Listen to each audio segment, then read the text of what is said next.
the next level.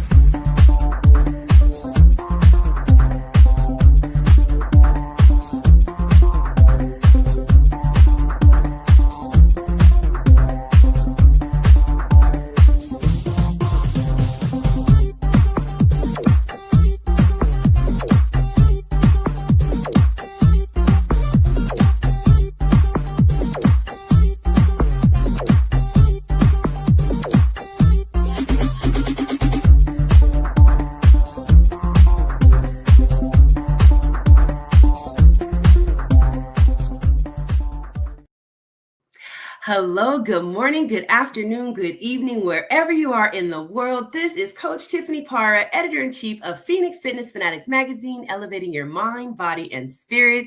Today, we have our cover girl spotlight. I am so excited to introduce you all to our December cover girl. Let me go ahead and bring her on in the house. Hey, Tiffany.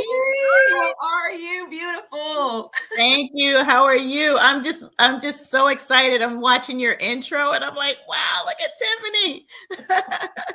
Thank you so much, sweetie. Oh my goodness. I am just, so excited to have you on the show. I'm so proud of you.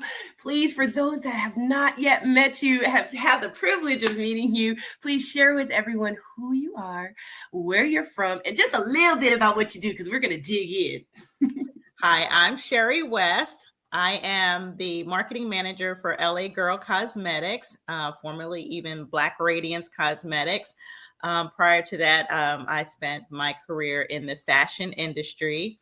I'm originally from Philadelphia, Pennsylvania, city of brotherly love. Been in California about 17 years, but pretty much been a storyteller in fashion and now beauty. So that's kind of what I'm doing. And so now I'm writing my first book, basically around what I did, what really transformed my career, and really gave me sort of like this purpose. You just never know, you set out to do one thing and you wind up doing something else. And so I think that's what we're going to be talking about today is how my career, my talents have influenced culture unexpectedly, unwittingly, and such a thing. But yeah, that's what we're going to talk about today. And that's who I am. Awesome. So let's go and let's jump into it. So, okay. So you talked about that pop culture and that culture, right? So on the cover, if y'all haven't seen the cover yet, you need to go out and get the digital magazine. Go to Phoenix Fitness Fanatics Mag 2021.com, get your subscription. On the cover of December, we have Sherry. She is the princess of pullover pop culture. Sherry, how did you come up with the princess of pullover pop culture? Please share. Well, it was a process. Okay. So first came the book that I started doing. I was inspired to write about a book about the sweaters I designed in the late 80s and early 90s for a company called Eagle's Eye, which was one of the prominent sportswear companies back then. But they had like a capsule collection called Treasure Chest. And inside that treasure chest were called My Favorite Things of novelty sweaters. And when I started with the company, I was starting to do some designs and they were starting to do really well. I started as an assistant and gradually I kind of took over that component and then eventually, became the head designer, all sorts of things. But inside that collection of novelty conversational sweaters, which was like kind of like our early Facebook. Facebook didn't exist back then.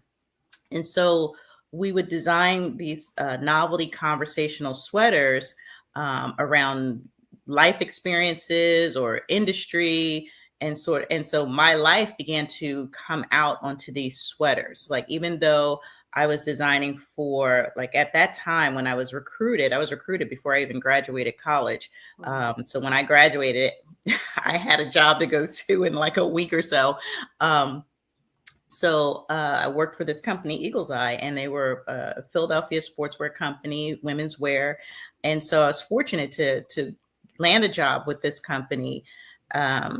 And just learning about what they did and how they did it, I would just easily transformed into learning who their customer was, and then starting to tell these stories, like, so when you're designing a collection, you are thinking about what the season is, what the color story is.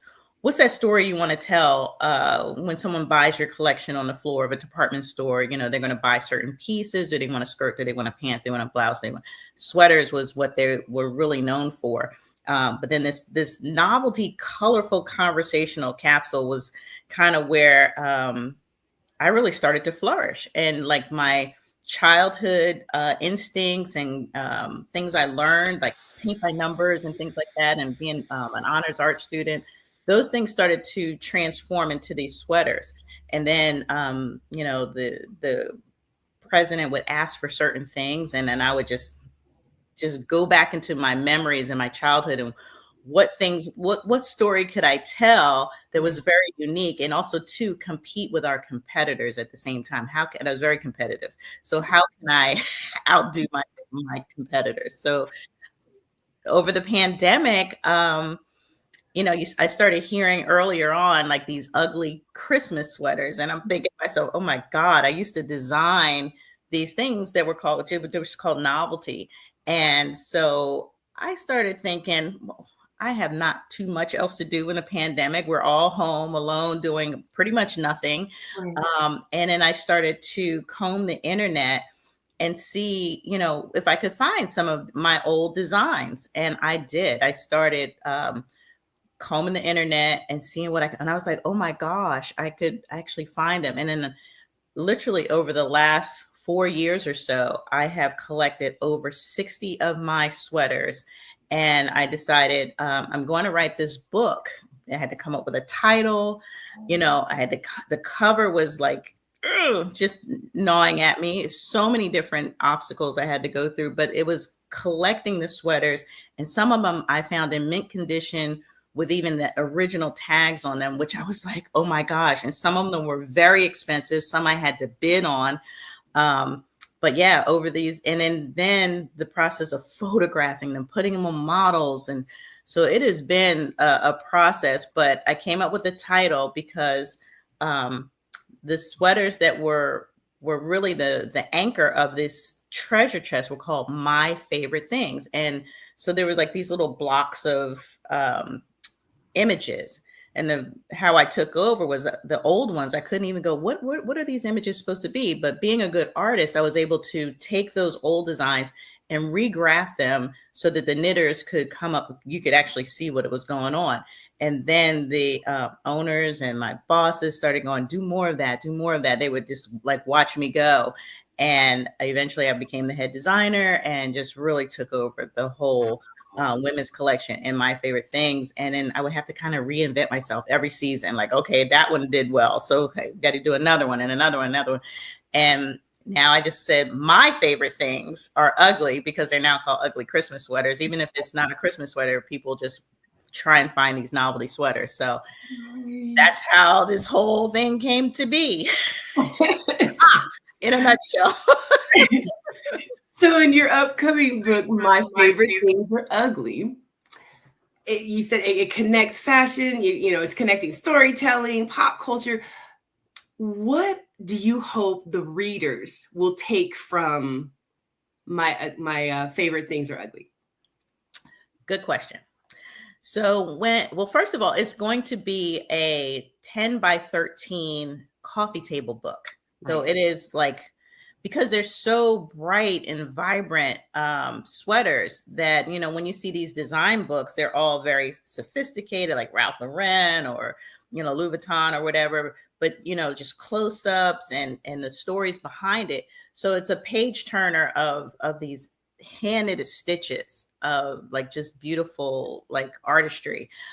So what I want the person who's most people, there are about 16 million people who search ugly Christmas sweaters or Christmas sweaters every year. Wow. And so I'm tapping into my marketing background and say, okay, that's my customer right away, right? That's the person I want to buy this book, because if they have a bunch of sweaters, but why wouldn't they be able to appreciate the designs all year round? right on their coffee table. They can flip, they can get excited, they can go, I remember this, or this was so exciting.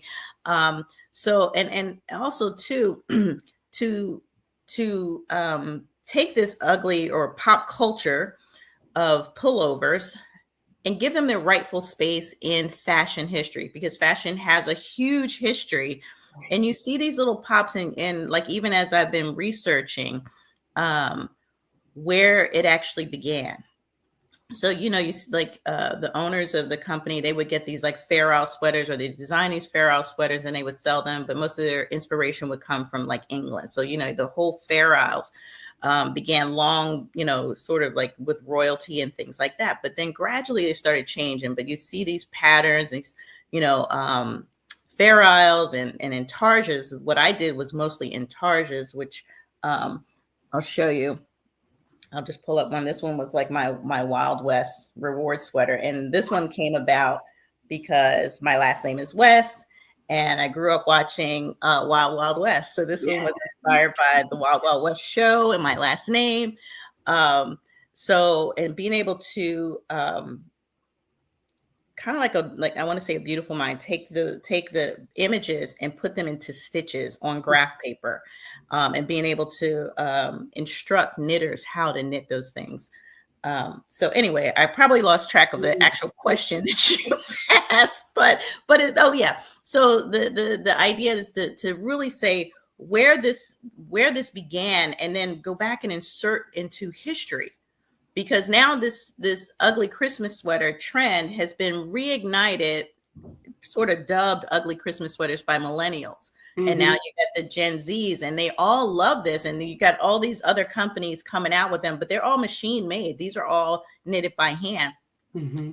So it's a twofold, threefold purpose of to say, hey, by the way, this company, Eagle's Eye, which I was the head designer for 6 years, really was the leader. There were a couple different companies and we all kind of just competed, really just like, can we outdo each other? And it became, for me, it was fun.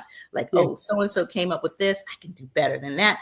And then by putting my own life experiences in, then it's hard, like people don't see how my life is in these sweaters. Like I was a cheerleader in high school for 4 years. So I got these cheerleader sweaters. I got my school colors and things like that. And even the owners didn't know where some of this inspiration came from. One of the early ones that I think might've been in the article was like, eat your veggies, like, like the veggies, right?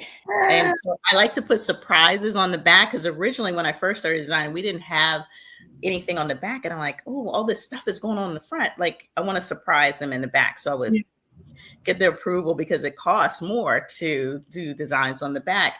But I think even as a kid, like I didn't like eating vegetables so much, and I could hear my mom going, eat your vegetables, right? So that was this one, which became like a #1 seller, became an ode to her. A lot of these are actually kind of an ode to my mom, unexpectedly, or things we came up with, or what we grew up with, like even the Christmas sweaters. I'm looking here, my, 12 days of Christmas, we could take a theme, and then somehow I have to come up with how I'm going to picture this, or graph it and make it fit and tell the story, right? Or to tell the song. So that is so neat, though, just to be able to tell a story through a sweater, right? Mm-hmm. Everyone. And not only that, I still have the women's collection. Yeah. To lead and design. I have my team. I grew my team and everything, but Treasure Chest really kind of started taking over, because you had big department stores like Macy's and Nordstrom's and all those, department stores that you don't even hear of, like Dillard's and things like that, all over the country, that would just be buying these collections because they look great on the floor of the department store. They're driving traffic, and then you have all the other collections, and it was just one of those things that I was a part of, that I just had no idea when I was doing it, that it was a part of now the next generations. So that's why I want to see this inserted into fashion history, like kind of just stake a claim, because even when you're reading stories, they try and assert ugly Christmas sweaters to a movie or something like that. It's actually before then. And Right. these sweaters are, like still being bidded on, on eBay. And my goodness, did I spend a fortune recollecting some of my designs. I had some, but I got all my favorite ones. And so they were going to all be in the book. And this is just volume 1. I mean, because there's so many over the course of time. And even after I left that company, I continued to design those. And then I did a children's line that have a similar sort of feel. So, or baby line. So, yeah, it's just that we don't have that industry anymore to do hand knits. It costs a fortune now to do those. Yeah, everything costs a fortune these days. So you really do juggle a whole lot in your life, Sherry. I mean, managing and representing one of the major beauty brands, now becoming an author, showing up for your family. I mean, just all this juggling. So what's the biggest key to just staying focused and not burning out? Because I know a lot of people out there that are probably doing a lot less and they're burned out. Yeah, well, first and foremost, my relationship with God, is paramount. Jesus keeps me grounded, staying focused, and just having those principles of Christ in my life that helps me to stay focused, not burn out. I just believe that what I'm doing is sort of inspired, or God gave me this talent. Yeah. I'm just telling another story about it. And so that's the key, first and foremost, like prayers, fellowshipping with like-minded people. But I try, as I get older, I try and get more sleep. Need that. I used to run on like nothing. I just keep going and going and going. Now I'm like, I got to go to bed. Right. Eating well, taking my vitamins. That's really important. But yeah, like less sugar. Forget the holidays. I went off the diet. Okay, look, I'm not gonna lie. I ate a lot of stuff. I cooked a lot of stuff for my family, and that requires some sugar. But yeah, I think and then exercise is key. Stretching, doing some time in the gym, that helps. Stay young. Being in fashion, being in beauty, it's like you have to keep up with the trends. You have to keep up. At least I do. Yeah. Otherwise, you get left behind. You have to know what's going on. And fashion and beauty go neck and neck together. So, and it's the younger generations that are just moving it forward. It's like, oh my God, what are they doing now? Like we have to stay on the forefront of that. So, and then to tell the stories and to come up with the new products and to come up with the new shades and what's the new catchphrases that they're using. So yeah, I kind of have to be on my game, but I also stay social in terms of research, not to say posting so much. I used to do a lot of social media with the other brand. But right now it's more about learning and catching up and staying focused on what's going on. And to do that, your mind has to be fresh. Yeah. So again, I said, getting sleep, staying hydrated, exercising. And then when I'm feeling like sort of, not to say burnt out, or just, I need a moment to just stop. Yeah. I'll go to massage, get a massage, and go to a spa and just get some me time. And outside of that, I like to veg out in front of the TV a little bit, just to take my mind away from what's the next campaign I have to come up with, which product needs this campaign or what needs to go. I'll turn on the TV and maybe sometime, and I'll turn with the timer on, so I'll fall asleep, because sometimes it gets a little dumb. TV can get a little like insipid, and so I'll just go, okay, but I need to stop thinking. Because my brain is just constantly going.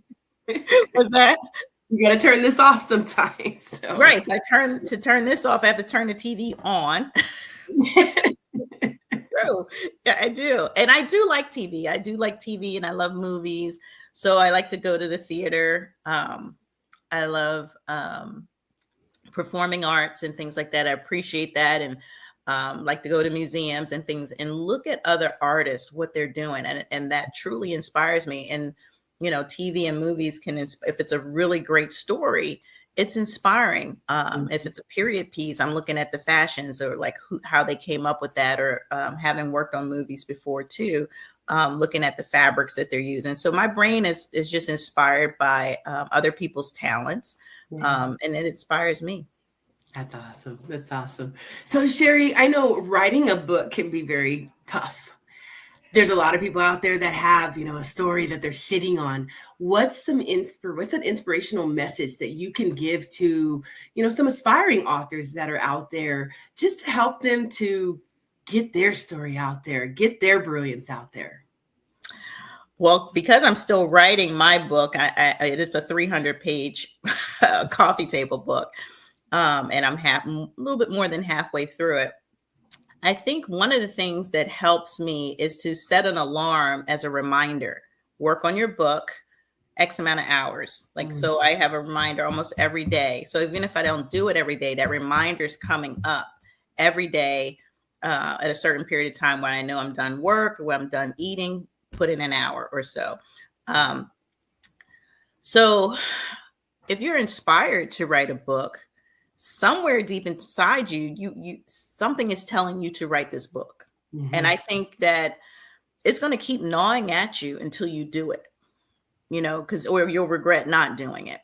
Mine has taken a little longer because I had to find the products to really tell the story. The story is already in me.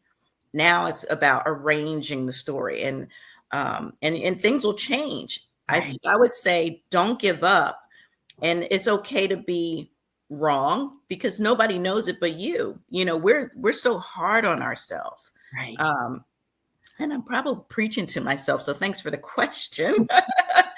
um, I would just say stick to it. Don't give up. Um, you're the only person that knows your story. Nobody else knows it, so they don't know what's right and what's wrong. And it's up to you to tell the story how you want to tell it. And guess what? Tell it one way, tell it another way. I think you can tell your story multiple different ways. Just like I was saying, that this is just volume one. Yeah. There's going to be a volume 2 and a volume 3, because as I started really sitting down with writing, I realized there's so much more to this. And at some point I got to stop this book and get it to press, right? Or get a literary agent or self publish it. But I'm literally taking most of my extra income to get this done. So it is not a hobby. It is like a mission. And I think if you treat it like a mission and say your story needs to be told, you have to self-direct, and you have to discipline yourself. Yeah, take a break sometimes, walk away from it sometimes. You have to.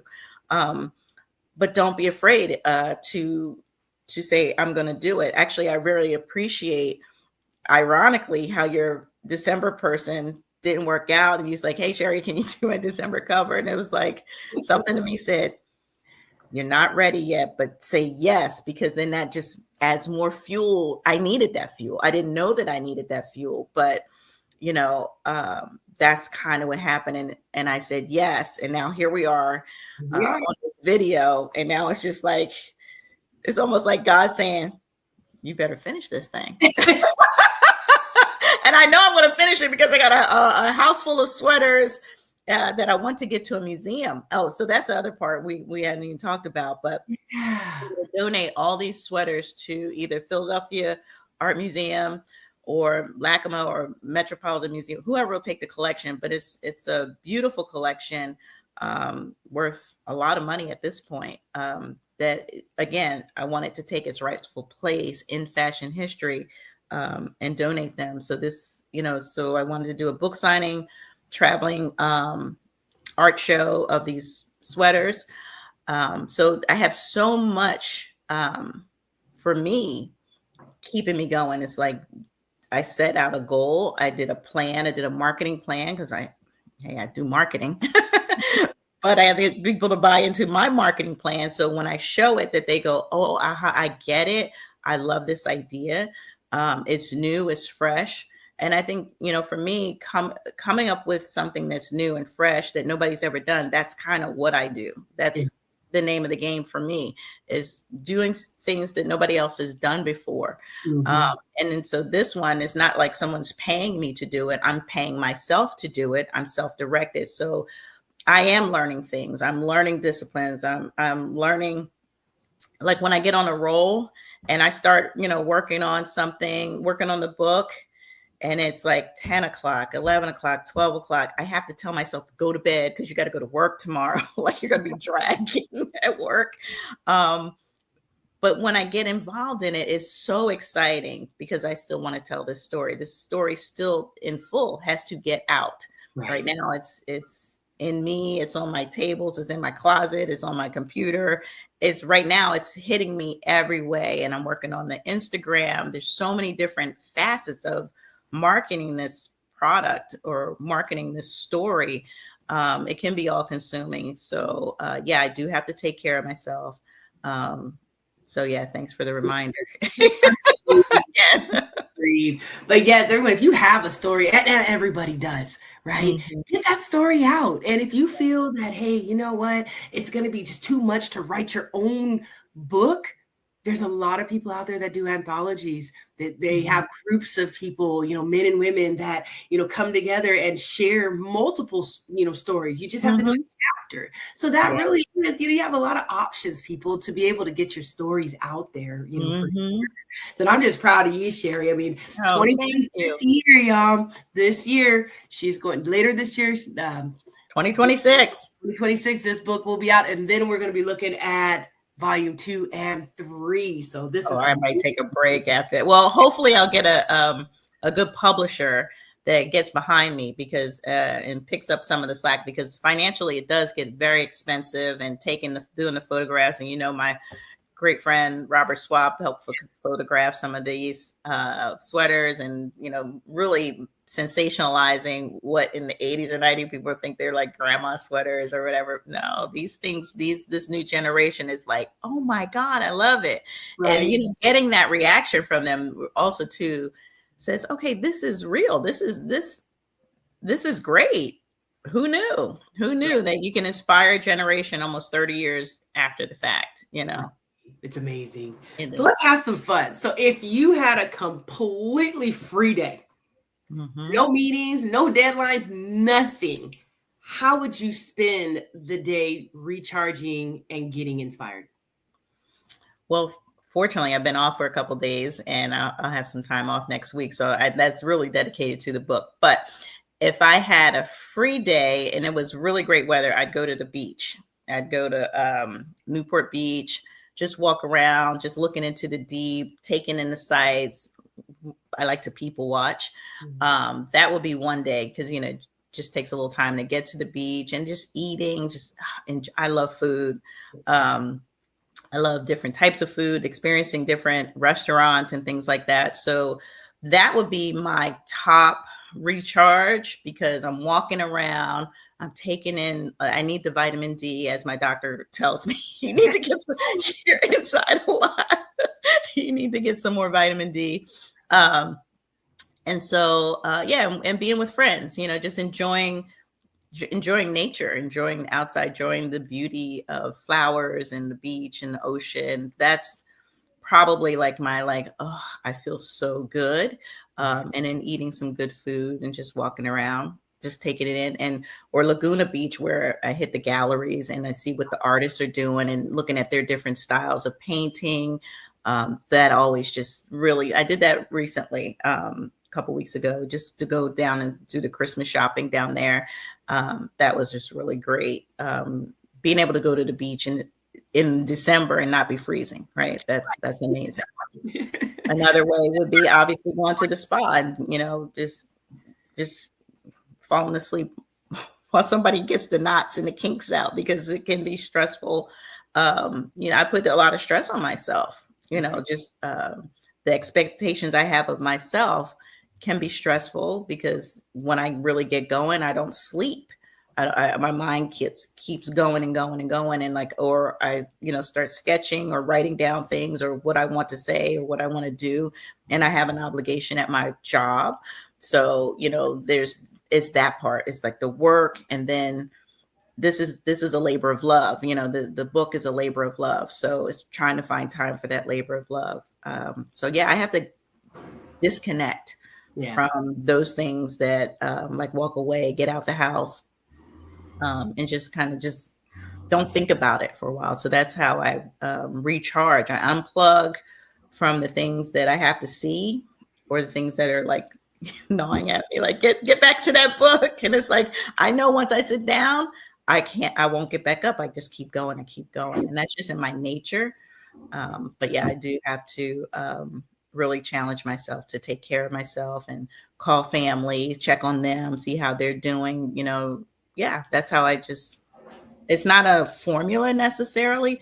It's kind of like your body or your mind tells you what you need to be doing, or something will inspire me to say, oh, I haven't talked to this person in a while. Give them a call, or you just text them, like just call them, because I think we get so much into texting these days that we don't pick up the phone and call people. And that's, I like to talk. As you can see, we're already at 30 minutes. No, I love to talk as well. And I love having people on here that love to talk. Okay. So Sherry, for those that want to tap in with you, connect with you, how can they connect with you and stay involved with what you're doing, and get updates for My Favorite Things Are Ugly, and when it comes out this year? So next year, 2026. Yeah. We don't know the date, but it's coming out. So how they can stay in touch with me is on Instagram. My handle is at the THEE Sherry West. So the Sherry West. And then I've also started a page called My Favorite Things Are Ugly. So there's an Instagram that I'm working on. So I'll be working with the artists. And that's another challenge, getting people to see your vision and help you create the actual artwork that's going to be building this page. So telling a different story in a different way, in an Instagrammable kind of way, and announce the coming of the book. So that'll be at My Favorite Things Are Ugly. So those are my two handles that people can reach me at, or on Facebook. That's really easy, Sherry West. No big secret there. And then once the book comes out, I'll have a .com, so that the book can be purchased. And you can learn a little bit more about behind the scenes and any video. And so I'll be, I have video that'll be coming out. And at some point, I like to do a documentary on this, because again, that's a story that can be told without having to buy the book, or again, inserting these novelty sweaters from the late 80s, early 90s into fashion history, but talking, like even possibly interviewing some of the people I used to work with, so they, get a different perspective of what I was able to do for this company, and how, certain sweaters, like back in the day, would sell over $1 million. One or two styles would be like top sellers.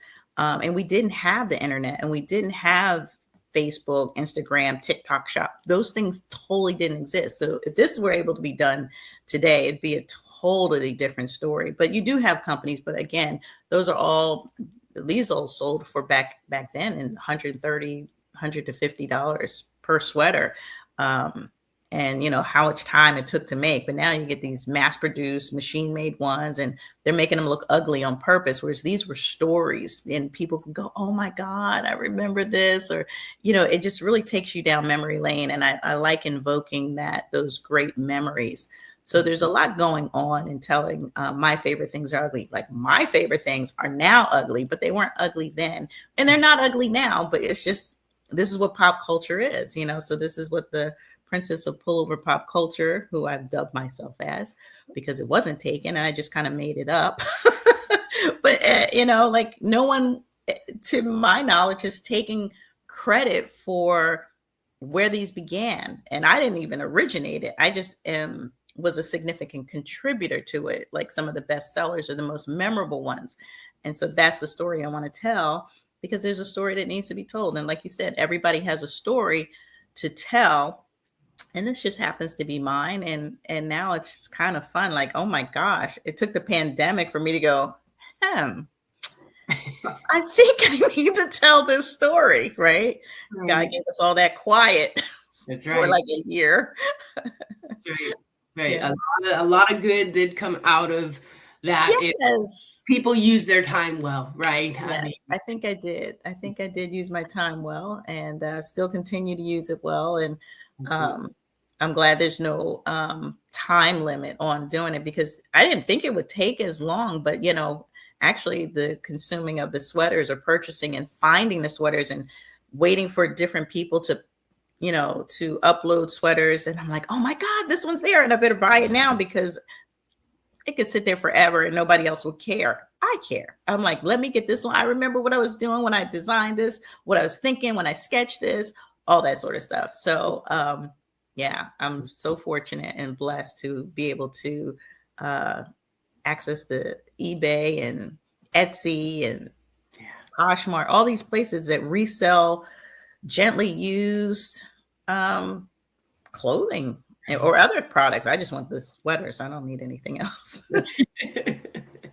Well, Sherry, I want to thank you so much for gracing the cover of Phoenix Fitness Fanatics, sharing your story of becoming an author and just balancing life. I mean, a busy life. I mean, you are such an inspiration.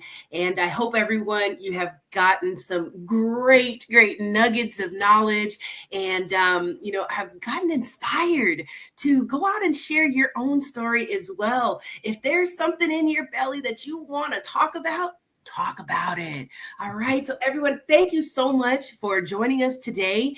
And if, again, you have not subscribed to Phoenix Fitness Fanatics, go to phoenixfitnessfanaticsmag2021.com. Get your subscription. Learn more about Sherry and all the other amazing people that are in Phoenix Fitness Fanatics to help you elevate that mind, body, and spirit. Thank you so much, everyone. We'll see you next time.